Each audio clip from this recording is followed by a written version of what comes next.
வணக்கம்.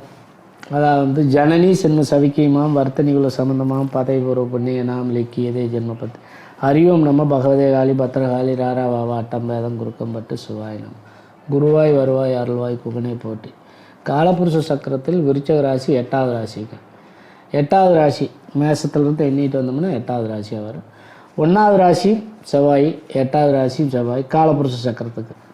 அப்போ செவ்வாய் செவ்வாயுடைய வீடுங்கிறதுனால விருச்சகத்தில் செவ்வாய் மாந்தி உட்கார்ந்தால் என்னென்ன நடக்கும்னா நேர் எதிர்மறையான அமைப்புகளெல்லாம் நடக்குங்க. அதாவது செவ்வாய் பலமாக ஆட்சி உச்சமாக உட்காந்து செவ்வாய் 3 8 12 மறையாமல் நல்ல பலமாக உட்காந்தா இந்த தோஷங்கள் பரிவர்த்தனையாகும். அதாவது விபரீத ராஜயோகமாக மாறும்.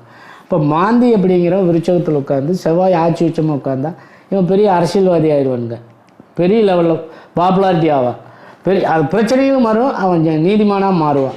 அப்போ செவ்வாய்ங்கிற ரோஸ்காரனுங்க, அதாவது ரத்தம் கொதிக்கிற மாதிரி பவர்ஃபுல்லாக எடுத்தால் வெட்டணும் தொண்டா பேசக்கூடிய ஜாதகர். அப்போ அந்த மாந்தி அங்கே உட்காரும்போது அதை எக்ஸ்பிளைன் பண்ணுங்க. எதை நல்லது சொன்னதாலும் எது நல்ல ஒரு 100% நடக்கும், கெடுதல் இருந்தாலும் அது அப்படியே ட்ராபேக் ஆகும். அப்போ இந்த மாந்தி அதாவது விருச்சகத்தில் உட்காரும்போது என்னென்னா அது கெடுதலாக நடமுங்க. மாந்திக்கு பாவ போல் அது செவ்வாயுடைய வீட்டில் மாந்தி உட்காரக்கூடாது, உட்கார்ந்தாலே ஒரு குறை தான். அந்த மாந்திக்கு உண்டான சமாச்சாரங்களை அதாவது செவ்வாயுடைய வீட்டில் சனி உட்கார்ந்தா கிரக யுத்தம்னா, மாந்தி அந்த விருச்சகத்தில் உட்கார்ந்தா ஊழ்வினை பயன் அப்படிங்கிறானுங்க.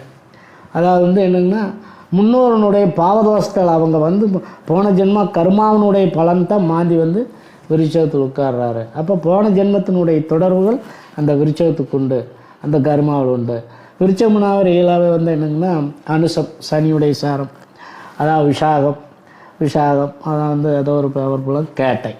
அது 2 சாரத்தில் அனுசத்துலேயோ கேட்டையிலையோ உட்காந்தா நல்ல பலன்கள் நடக்கும். சனியுடைய நட்சத்திரம், புதனுடைய நட்சத்திரம், புதனில் நல்லது செய்வார், சனியில் நல்லது செய்வார். அப்போ என்னங்கன்னா அந்த விஷாகம் அந்த 1ஆம் பாதம் மட்டும் இந்த ஜாதகத்துக்கு ட்ரேபேக்காக இருக்கும். அப்படி இருந்தாலும் கூட அதாவது செவ்வாய் ஆட்சி உச்சம் உட்காந்தாலும் யோக திசைகள் நடந்துகிட்டு இருந்தாலும் எந்த கெடுபலனுமே நடக்காது. இல்லாட்டி என்னென்னா செவ்வாய் மூல சம்மந்தமாக ரத்த நாளங்கள் சம்மந்தமாக அதாவது இந்த கேன்சர் மறுமுறுப்புலெல்லாம் நோய் வரும், நுரையீரல் அதுகளெல்லாம் தொந்தரவு வரணும், அந்த காலகட்டத்தை உருவாக்கிடும் அப்படிங்கிறது அந்த ஜாதகத்தில்.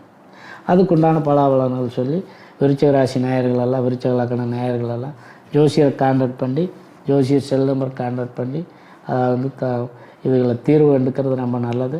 நன்றி, வணக்கம்.